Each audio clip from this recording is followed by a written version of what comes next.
In this video, I will guide you on how to set a password for an Excel file. For important and confidential Excel files, you need to set a password to protect the information. Here's how to do it.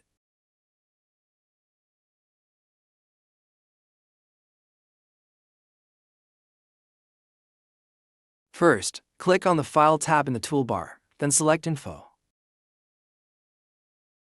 Next, choose Protect Workbook and click Encrypt with Password.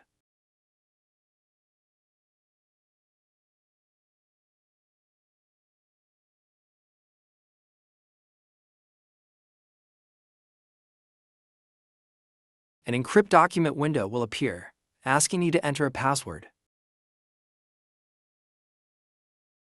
Enter your password and click OK. Then, you will need to confirm the password by re-entering it and clicking OK again to complete the process.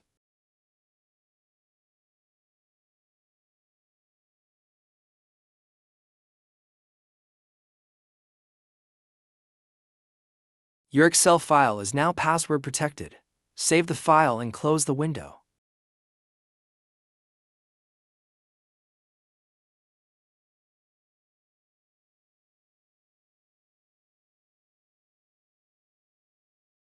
Now, when you open the Excel file, it will ask you to enter the password.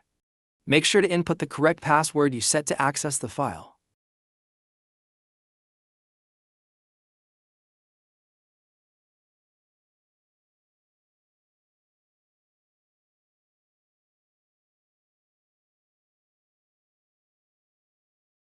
Thank you for watching until the end of the video.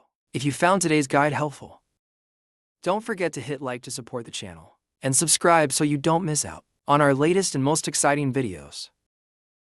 If you have any questions related to today's content, feel free to leave a comment below or send us an email at contact.dailyhowto@gmail.com. Thank you so much, and we'll see you in the next video.